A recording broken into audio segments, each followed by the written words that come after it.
Do startu przedstawia podcast Luźni w kroku.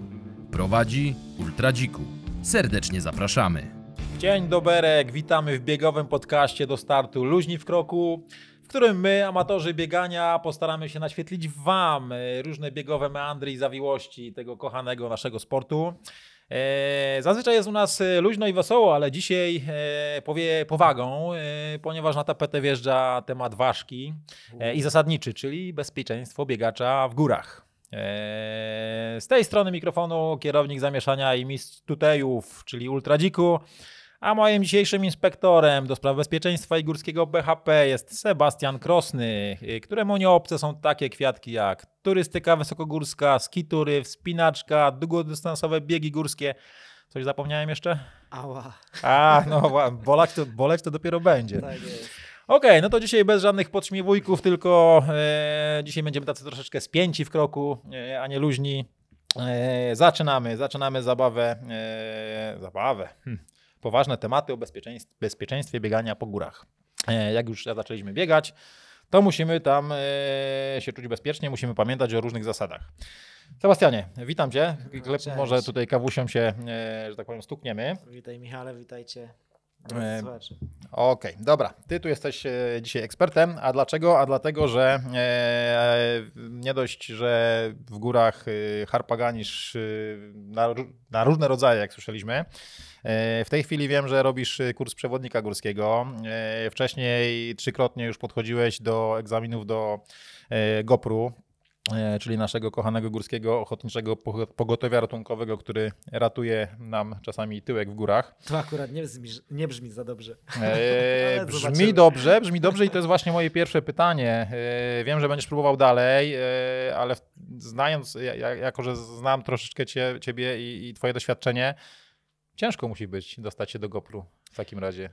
No, tak Możesz nam troszeczkę przybliżyć, jak to wygląda? Tak, no fantastyczna sprawa. Dla mnie to jest wręcz oddzielna, można powiedzieć, droga mojego postępowania, mojego życia, właściwie zmiany mojej osoby. Dostałem się najlepsi z najlepszych, no i najważniejszą rzeczą, no jeszcze nimi nie jestem, no i tyle. Trzeba dużo trenować, trzeba się dobrze przygotowywać. Wbrew pozorom na początku nie jest potrzebna ta wiedza medyczna, tego uczą w trakcie, z tego co zdążyłem się zorientować.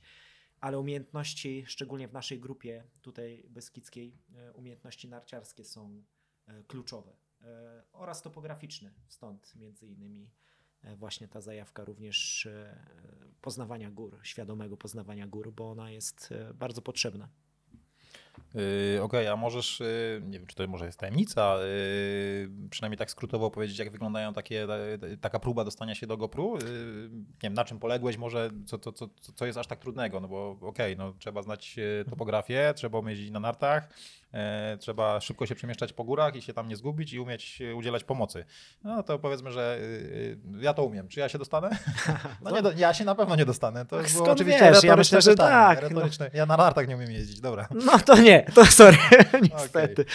To jest, no tak jak sam zwróciłeś uwagę na to, nie? No to jest kwestia ogólnorozwojowa, można tak powiedzieć, tak? No trzeba być bardzo dobrym sportowcem, ale z punktu widzenia właśnie tych nart, bardzo dobrze technicznie trzeba umieć jeździć.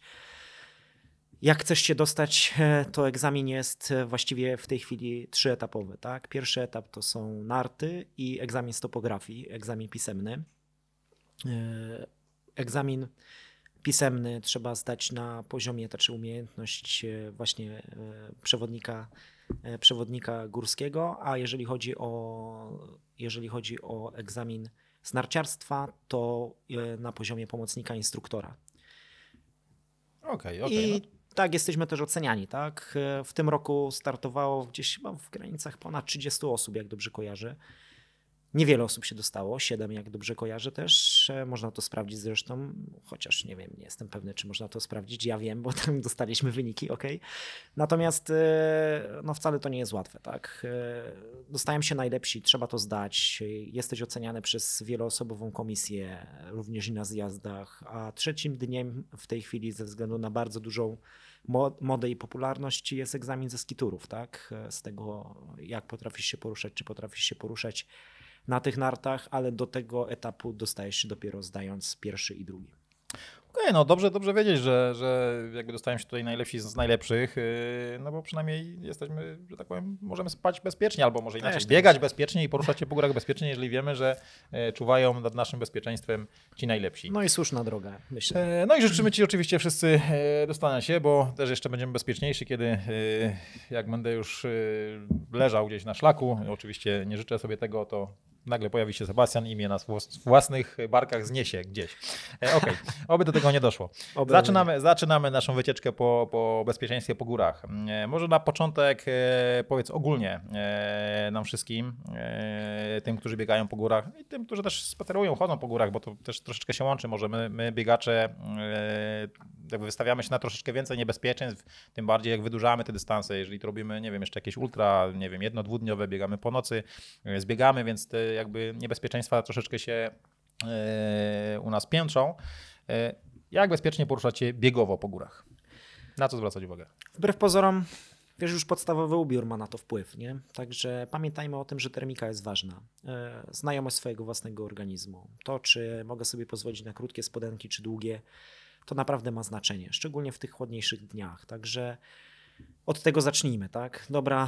Dobra termoaktywna bielizna odprowadzająca wodę, no bo ona mówi też o naszym bezpieczeństwie, tak? Jeżeli nas przewieje, no to będziemy mieli najgorszym problemem, nie wiem, przewiane korzonki, tak? Jeżeli będzie za zimno, no to możemy się wychłodzić, gdzie pozostać również w górach, także to ma wpływ. Ubranie, buty są elementem bezpieczeństwa. Co prawda, jak zaczynałem biegać, była taka znana biegaczka, każdy z nas was może kojarzy, jak nie, to niech zerknie, zresztą dalej biega i jest bardzo dobra, Ewa Majer. Ona biegała w nimbusach, butach asfaltowych, tak? I to robiła niesamowite rzeczy w tych butach, nie? Natomiast to nie jest but przeznaczony w góry. Może tak, na specyficzne trasy, tak? Jak mamy dużo kamienia równo, a nie ma błota, nie ma trawy i nie uślizgniemy nigdzie, tak? No but z dobrą podeszwą, on ratuje nam życie czasami, a daje na pewno bardzo dużo do pewności siebie. Kolejna sprawa, wspominana kiedyś tutaj też w podcaście, apteczka. Apteczka jest bardzo ważna i to, co w niej mamy, również jest istotne. Zamienne ubrania, tutaj mówię szczególnie w dni zimne, kiedy wiemy, że będzie zimno albo jest zima, wręcz także takie ubrania muszą być. Odpowiedni zapis picia, jedzenie, to są wszystkie czynniki bezpieczeństwa i tak je należy traktować, tak? Także naprawdę od tej pierwszej warstwy musimy już myśleć, co zabrać, tak? To ubranie jest o tyle ważne, że trzeba pamiętać o tym, że w górach nie mamy wszędzie zasięgu. Jeżeli go zgubimy, albo też jest tak zimno, że mamy powiedzmy od minuty do 2 minut używania telefonu, bo inaczej i tak bateria ją rozładuje. Teraz te telefony są lepsze, ale kiedyś tak było, nawet to testowałem, nawet telefony biegały u mnie w skarpetkach, bo wiedziałem, że na Babiej Górze jak go wyciągniesz przy minus 20 stopni, no to masz minutę jakąś na to, żeby nawiązać połączenie, jeżeli jesteś w zasięgu, a inaczej Babia góra nie wybacza błędów. No żadna góra w zimie nie wybacza błędów, a wbrew pozorom no, niżej jest bardziej niebezpiecznie, bo tam nie ma zasięgu. Zresztą taką akcję ratunkową też kiedyś mieliśmy, bo zasłabł sobie pan, zasłabł w miejscu między Gówniakiem a Sokolicą i dobrze kojarzę, tak, tam to było, a tam nie było zasięgu, tak. Starszy pan, starsza pani nie mieli zasięgu, nie mieli jak wezwać pomocy, mieli szczęście, zbiegaliśmy, podbiegliśmy. Nawiązaliśmy połączenie z GoPrem, przyjechali, zabrali go, później się okazało, że śmigłowcem, także wszystko jest Czyli ważne. widzicie, bieganie po górach też jest czasem przydatne. To nie jest tylko Oczywiście, kawał nikomu niepotrzebnej naszej roboty, tylko czasami się przydaje. Tak, i my się przydajemy również, tak? Szybciej możemy wezwać pomoc niż piechurzy. A tak, dokładnie. Ja też miałem taką historię na biegu ultramaratonie bieszczackim, jednym z pierwszych takich biegów, gdzie staram się wydłużać tą granicę ponad 40 km. Na kilometr przed metą słyszałem, jak tylko tam z tyłu ktoś się przewrócił, odwracam się, patrzę, taka dziewczyna uśmiechnięta, śmieje się, wywróciłam się przed metą, No i okazuje się, że tak się wywróciła, że jak zobaczyła na nogę, to był tylko jeden wielki krzyk, bo po prostu miała złamanie otwarte. Na szczęście obsługa przyleciała, próbowała się dodzwonić do karetki, nie udało im się, zaczęli ją zabezpieczać. No to wtedy właśnie ja jako biegacz mówię, no to co robimy? Po prostu najkrótszą drogą do mety. To prześpieszyłem masakrycznie, żeby po prostu potem Adrenalina zrobiła swoje. No, także też się człowiek na coś przydał. Ale nie chciałbym już takich rzeczy widzieć i nikomu nie życzymy, bo to jest straszne. Okej, dobra. Troszeczkę też wyczerpałeś następne moje pytanie. Co jest takim niezbędnym must have tego, co musimy wziąć ze sobą w górach, żeby może poczuć się bezpiecznie, może też nie całkowicie, bo nigdy na 100% nie wiemy, co nas tam czeka i co się może wydarzyć, ale żeby zminimalizować to ryzyko jakichś niefajnych zdarzeń i tego, że właśnie będziemy musieli poruszyć GOPR i inne takie służby, na przykład GOPR, TOPR albo biegaczy biegających akurat obok. No ale samo wyposażenie apteczki, nie, bo o tym de facto nie mówiliśmy, nie? Ono jest bardzo istotne, także wiesz, ważne, żeby spakować tą folię NRC. Tak? No właśnie, co spakować do apteczki? No dokładnie, nie. Podstawowe bandaże jakiekolwiek, które nam się przydadzą do ewentualnie opatrzenia siebie. Znaczy mówię tutaj o jakimś opatrunku zwyczajnym bandażu, albo i też bandażu elastycznym. Bandaż elastyczny pomoże nam usztywnić ewentualnie nogi. Są takie siateczki też bardzo dobre właśnie na takie drobne skaleczenia typu obicie głowy, tak, że nie mamy bandażu, ale taka elastyczna siatka, którą możemy naciągnąć z jakimś kompresem na głowie, który przynajmniej troszkę ograniczy na przykład przepływ, znaczy utratę krwi. Ja w swojej apteczce mam dziwne rzeczy, nawet ostatnio wyciągałem, bo mam nawet piłę taką małą łańcuchową, jeszcze mi się nie przydała, mam nadzieję, że nigdy mi się nie przyda. Nożyk, tak, jakoś musimy pociąć czy to bandaż, czy plastry, także to się przydaje. Jak już wspomniałem, to plastry, bardzo ważna rzecz, myślę, że przydatna i warto mieć wodę, tak, chodzi mi o bo zapomniałem nazwy, ale ty mi pomożesz, NaC, nie. Destylowana woda? No nie destylowana, no ale ale właśnie w o sensie... to chodzi. Sól fizjologiczny, dokładnie, dziś zapomniałem. Okay. Warto mieć, ponieważ wiesz, czasami coś wpadnie ci do oka, albo właśnie po to, żeby przypłukać ranę. Do czystej wody możemy nie mieć dostępu, także takie ampułeczki z solą fizjologiczną naprawdę się przydawają. Także jakieś leki przeciwbólowe, ale to wiadomo tylko do siebie, bo nie możemy ich nikomu innemu podać, nie? Także warto takie rzeczy mieć przemyślane. Nie? Dokładnie. Są opatrunki nawet takie i ja je bardzo mocno polecam. Takie aquażele, o tak to się nazywa. One przykładając im bezpośrednio na otwarte rany, jeżeli wiemy, że oczywiście możemy je stosować, bo nie mamy żadnych alergicznych przeciwwskazań, one mają takie właściwości nawet uśmierzające ból i pomagają po prostu dojść do siebie, czy też do jakiegoś punktu z pomocą. Dokładnie.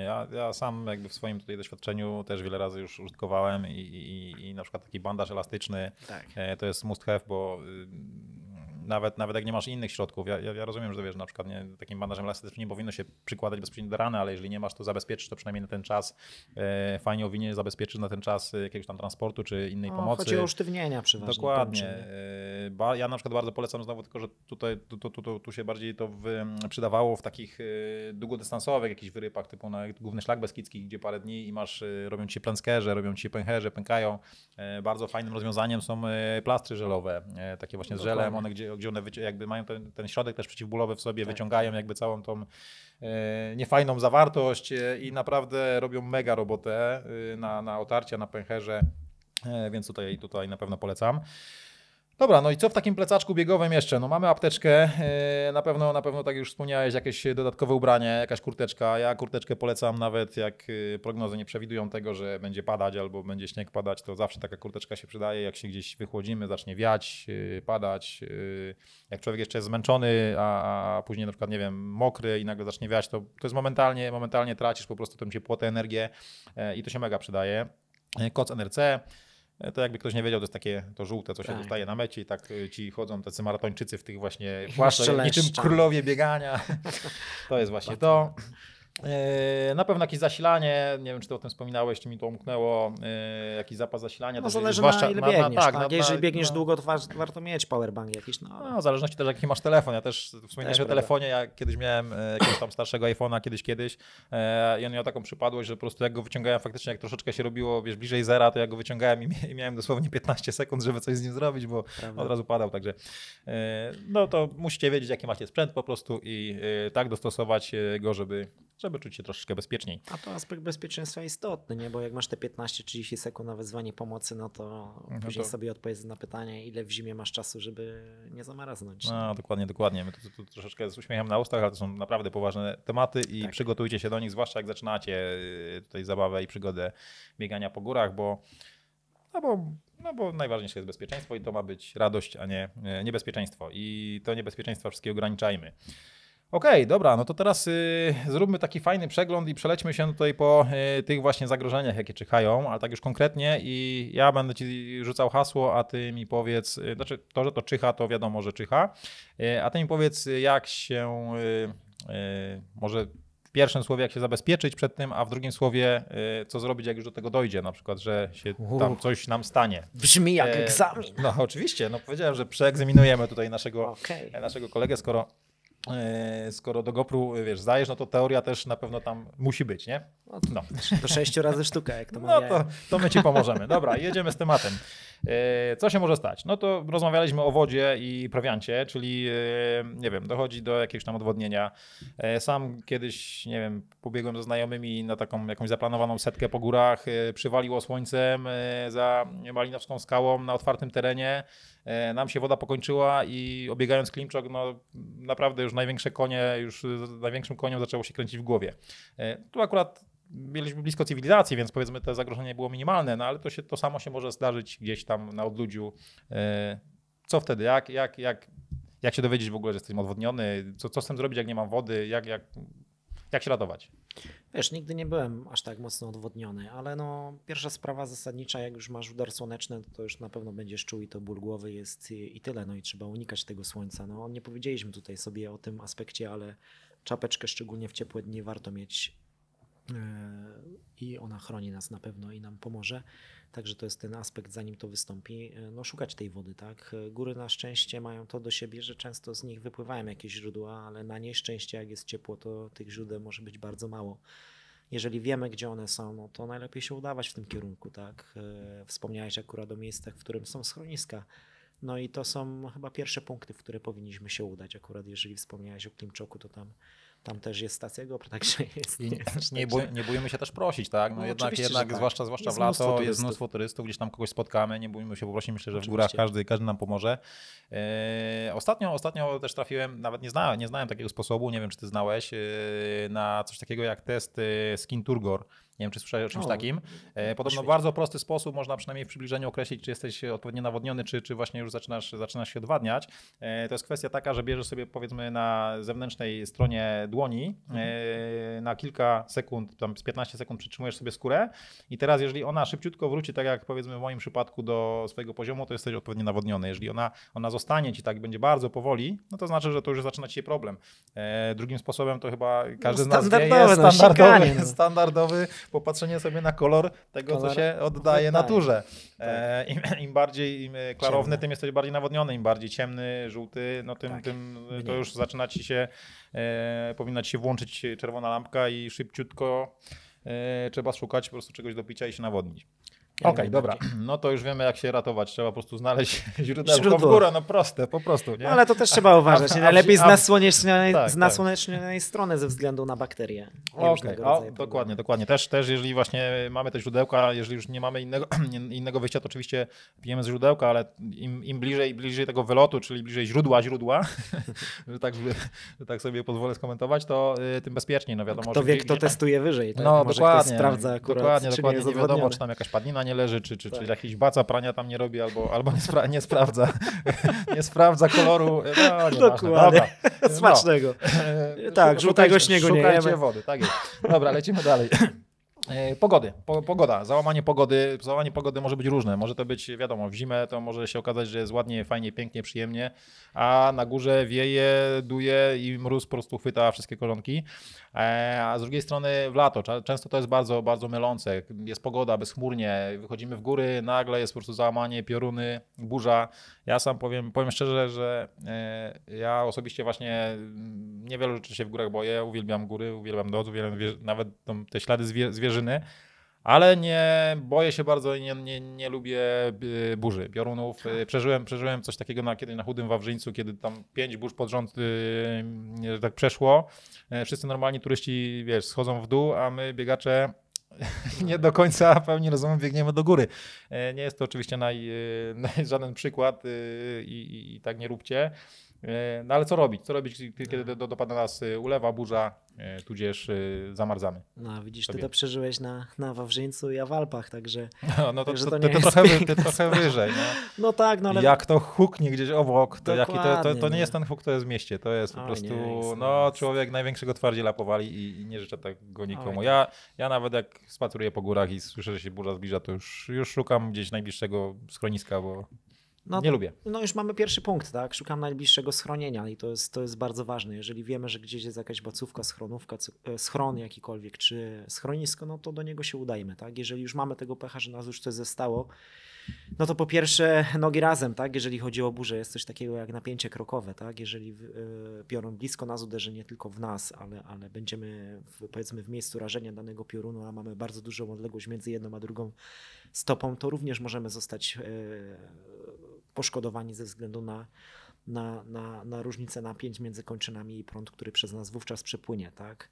Jeżeli już jesteśmy w tej krytycznej sytuacji, oddalić się od siebie, jeżeli jest nas kilkoro, oddalić się od siebie, kucnąć, a nawet się położyć na tą ziemię i tak przeczekać tą burzę, tak? Jeżeli mamy się czymś nakryć, to nakryjmy się tym czymś. Wbrew pozorom dobrze uciekać na wolną przestrzeń, na jakieś polany, na jakieś łąki. I tak jak powiedziałem, no odsuń się od swojego kolegi, koleżanki, tak? Bo jesteś przytulony do niej, to działa ta sama zasada, co z tym krokiem, o którym opowiadałem. Ta osoba stoi gdzie indziej, ja stoję gdzie indziej, łączymy się rękoma. Przez nas już ten prąd przypłynie. No, piękna śmierć, bo razem wspólnie, no chyba, że nie lubisz danej osoby, no ale tego też nie życzę. W każdym razie trzeba to przeczekać. Tak, jeszcze unikać też Tak, cieków wodnych. Jeżeli mamy jakiś Cieków duży plecak, wodnych. to próbować na plecaku. No, Oczywiście, szczególnie jak jesteś na granicie, no to jest na czymś, co przewodzi, tak? Siadasz na plecaku, coś, co stanowi dodatkowo izolację u ciebie od podłoża. To są rzeczy istotne, właściwie takie sprawy, których nawet widzisz, nie wypowiadam, bo mówię, to jest powiedzmy norma. Jeżeli widzisz, podchodzisz pod tą górę i słyszysz, że się coś zbiera, no to wycof się, tak? Dokładnie. Jesteś nie rób na tego, co na Chudym Wawrzyńcu. Dokładnie. Wieje, no to uciekaj. No. Ty miałeś taką sytuację, właśnie tutaj mówisz o Chudym Wawrzyńcu, a to jest też taki akurat specyficzny bieg, że każdy punkt od siebie jest bardzo daleko usytuowany i właściwie tam nie ma się gdzie za bardzo schować. No też możesz zbiec na dół, no ale to są zawody, nie? Się biegnie. No dokładnie. Troszeczkę inna motywacja działa Tak. i jakby ten zdrowy rozsądek troszeczkę się gubi. Także tak nie róbcie. Oczywiście. Lecimy dalej, bo czas nas goni. Dzikie zwierzęta, czyli misie, rysie i inne wilki. No zwłaszcza tutaj to zagrożenie troszeczkę się zwiększa w terenach, gdzie faktycznie bardziej dzikich, czyli nie wiem, no, pierwsze lepsze przynajmniej tam, gdzie ja tam często biegałem, to Bieszczady. Tam faktycznie pokonując Główny Szlak Beskidzki, no mieliśmy jeden dzień, gdzie kroczyliśmy praktycznie za świeżymi śladami misia i no nie czuliśmy się swojo. Na szczęście nie spotkaliśmy się z tym. Jak się zabezpieczać wtedy, albo co zrobić, jak spotkamy tego misia. Na pewno sposobem jest polecanym przez turystów, nawet takich piechurów, jest dzwoneczek przy plecaku, który po prostu powoduje to, że robimy jakiś tam minimalny hałas i zazwyczaj dzikie zwierzęta no nie chcą, że tak powiem, konfrontacji, nie chcą wpierniczyć i zjeść od razu takiego biegacza, tylko raczej wycofują się, no chyba, że niestety tam trafimy w złym momencie. No i chyba odpowiedziałeś właściwie na najważniejsze pytanie, które jest również, najważniejszą kwestię poruszyłeś, a ona jest również wskazówką, tak? Każde dzikie zwierzę unika nas też jako potencjalne zagrożenie, nie lubią ludzi, nie? Natomiast możemy mieć tego pecha, w którym wyjdziemy w nieodpowiednim momencie, nie wiem, bo pamiętajmy o tym, że misiu to nie jest misiu, tylko to jest niedźwiedź i jak trafimy na tego małego niedźwiadka, to broń Boże, no oddawajmy się jak najdalej od niego spokojnie, cichutko, bo gdzieś tam mamusia może wyskoczyć. Nie głaszczemy Kubusia Puchatka w lesie. Tak, to nie jest żaden Kubuś Puchatek, nie, to nie jest koralgol, nie, to jest tylko taki Kuba rozpruwacz potencjalny. No, dokładnie, no tych kilkaset ataków w ciągu roku na świecie zawsze jest tych niedźwiedzi, również i biegacze są tymi ofiarami, także trzeba uważać, nie? No jak zobaczysz rysia, no to ja ci sam uścisnę rękę i pogratuluję i powiedziałbym wow, nie, bo to jest drapieżnik, jest dzikie zwierzę, ale on jest bardziej niebezpieczny raczej dla innych zwierząt niż dla nas. Sam osobiście chciałem zobaczyć. Ryśki to fajne chłopaki są. Tak, ryśki tak, no ale no dalej jest to dzikie zwierzę, no nie chciałbym się spotkać, walczyć może tak, spotkać bym chciał, no bo to jednak no jakoś tak ciągnie, nie? Misia też bym chciał zobaczyć, ale tak fajnie, tak z 200 metrów, żeby oczywiście. odchodził, nie? W sumie też chyba dlatego biegamy i też pewnie miałeś wiele takich spotkań z dzikimi zwierzętami, może nie aż tak dzikimi, przed którymi właśnie należy czuć respekt, ale no sarny, jelenie, no, mnóstwo tego się spotyka, są to magiczne chwile. Ja pamiętam też na jednym biegu kiedyś, wiesz, wybiegłem na taką połoninę i po prostu słyszę, aż się cała ziemia trzęsie. Byłem chyba tam sam. I jak z jednej strony po prostu całe stado saren i parę jeleni wybiegło i przebiegłem przez drogę dosłownie, nie wiem, 5 metrów przede mną, no to do końca życia będę to pamiętał. To jest niesamowite, nie? No ja wbrew pozorom tego się najbardziej bałem, ci powiem szczerze. Jak kiedyś właśnie biegałem po Śnieżce, trenowałem sobie gdzieś po pracy i przygotowywałem się do 3 razy Śnieżka i leciałem w nocy, a tam stado, dokładnie stado, nie saren. Nie spotkałem jeszcze do tej pory tak dużego, licznego stada. No i część stada sobie przeszło na jedną stronę, a część zostało z drugiej strony. I teraz mówię, kurczę, normalnie Taki nie powinny ruszyć. Komitet ale teraz... powitalny taki. No, ale jak jej coś Albo spłoszy... ścieżka zdrowia. Ścieżka wiesz. zdrowia, dokładnie. Jak ci przejdą po plecach, to ciekawe, co się wtedy wydarzy. Chyba tego bym się bał bardziej, aczkolwiek wiesz, jak widzisz oczy, to ja zawsze jestem uspokojony, tak? Jak biegnę w nocy i od czołówek odbijają się oczy, to wiem, piękne. To jest piękne sarenki, uczucie. jest Jak okej, w nocy nie biegniesz z jestem czołówką, popatrzysz, a tam jak w horrorze tak sam. Tak. włączają się takie, wiesz, Dokładnie. świetliki. No to jest piękny widok. Też długo biegasz, ja biegam naście lat, nie można powiedzieć, i z punktu widzenia dzików nigdy nie miałem na przykład problemu z dzikami. Po pierwsze, je słychać, je groźno słychać, bo one zaczynają uciekać. Jak słyszą człowieka, no to słyszysz, że w krzakach coś się zmywa i przeważnie ucieka od ciebie, nie? No, chyba że trafisz na jakiegoś dzika w zabudowaniach, tak, w lesie, no może u nas to może być niebezpieczne. Także no wszędzie zachować spokój, tak? No, Zatrzymać się, odejść spokojnie. Wbrew pozorom uważam, nie dzikie zwierzęta są problemem. A dziki są najfajniejsze i mówię to ja. Dzicy ludzie z psami są niebezpieczni. Ja wiesz, dziki są najfajniejsze, to są bardzo miłe stworzenia i to mówię ja, prezes Dzików Stychów. Ranhok się akurat tak ujdą. Ujdą w tłumie.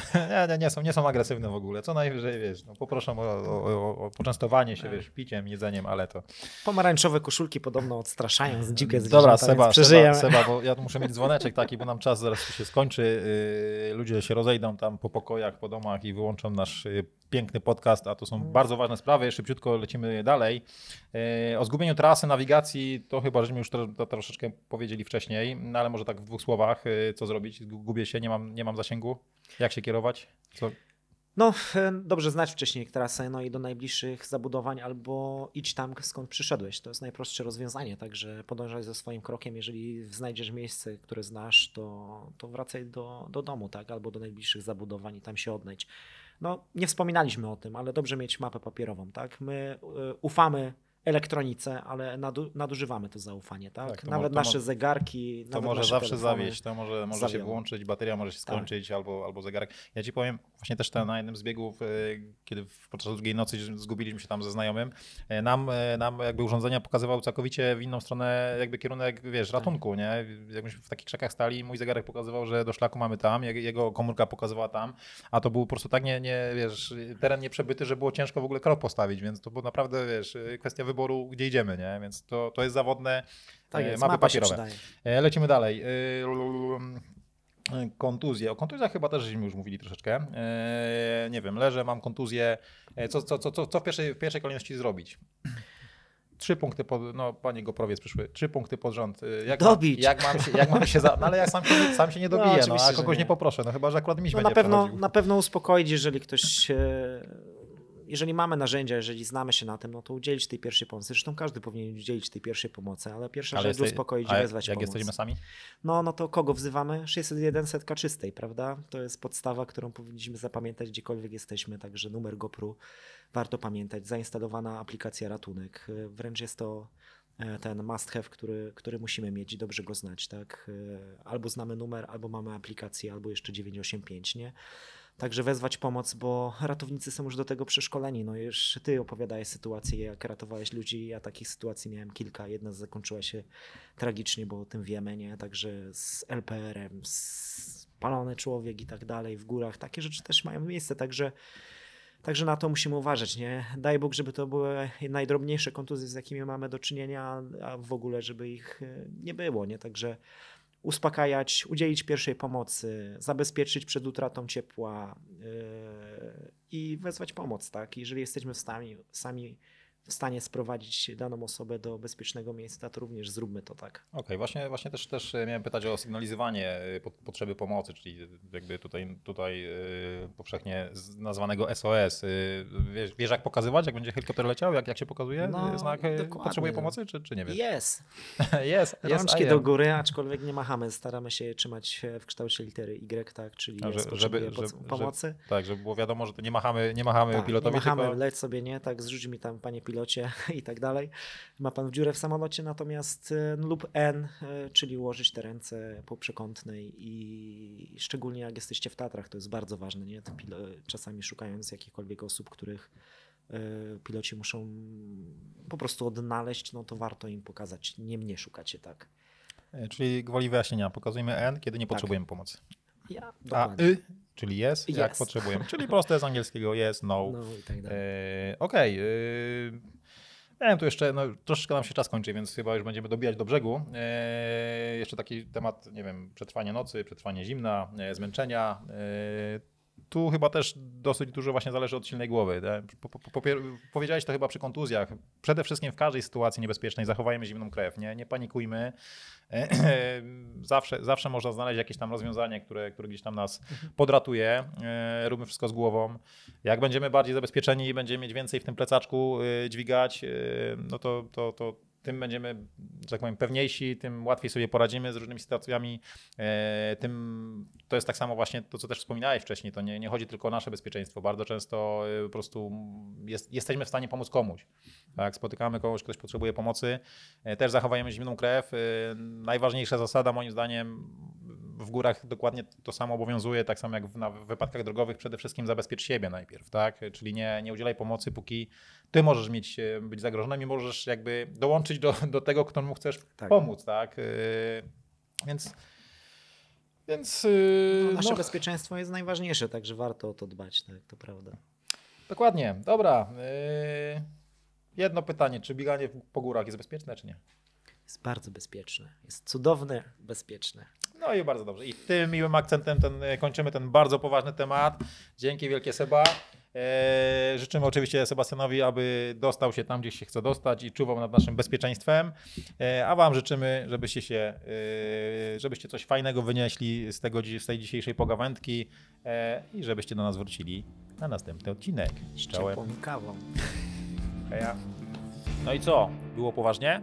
To bierzcie kajeciki i notujcie dekalog bezpiecznego biegacza górskiego. Po pierwsze, mierz siły na zamiary, a szlaki na swoje możliwości. Po drugie, planuj z głową. Po trzecie, zostaw info, gdzie będziesz latał. Po czwarte, kuknij, jaka będzie pogoda. Po piąte, spakuj i zabierz potrzebny szajs. Po szóste, wystartuj o poranku. Po siódme, trzymaj się znanych szlaków. Po ósme, jak możesz, to biegaj z ziomkami. Po dziewiąte, minimalizuj zagrożenia i po dziesiąte, pomagaj innym na szlaku. I dodatkowo na czerwono podkreślcie sobie, nie pożąda interwencji GoPro nadaremno. To tyle na poważnie, już możecie się rozluźnić w oczekiwaniu na nasze kolejne spotkanie. Yo!